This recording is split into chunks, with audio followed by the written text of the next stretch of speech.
خوږو لیدونکو، نن درته ډیر ښکلی او د پند نه ډک داستان لرم. تمه ده ویډیو را سره تر پایه وګورئ او زموږ چینل در سره حتما سبسکرایب کړئ.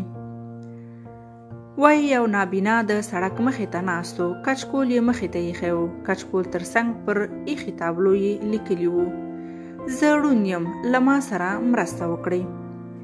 یو نوښتګر خبریال یې تر خوا تېرېده. نابینا ته یې پام شو. له جیبه یې څو پیسې وویستې او په کچکول کې یې واچولې.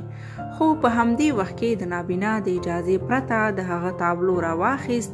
د تابلو پر مخ یې یو څه ولیکل او د خلکو مخ ته یې کېښودل. د همدې ورځې په مازدیګر چې کله دا ژورنالیست له همدې لارې تېرېده، نو ړانده ته یې پام شو چې کچکول یې له پیسو ډک شوی و.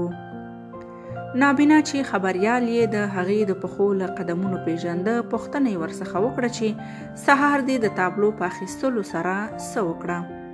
خو خبریال څه ونه ویل. دا نابینا تر پایه ونه پوهېد چې د تابلو مخې ته څه لیکل شوي وو.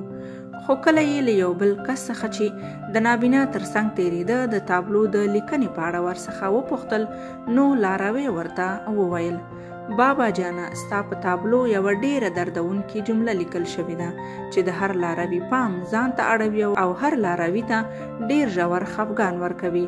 او هغه جمله داسې ده چې نن د پسرلي لومړۍ ورځ یعنی نوروز ده، خو زه نشم کولی چې د هغه ښکلې ورځ او د هغو د ښکلو منظرو د لیدلو څخه خوند واخلم. نو درنو لیدونکو، کله چې نشئ کولی خپل کارونه سم پر مخ بوځئ، نو خپله تګلاره بدله کړئ. باور ولرئ چې په ژوند کې هر بدلون ستاسو د ښېګڼو لپاره رامنځته کیږي. همدا د بري لار ده، کومه چې موږ تر خپلو بریاوو رسوي.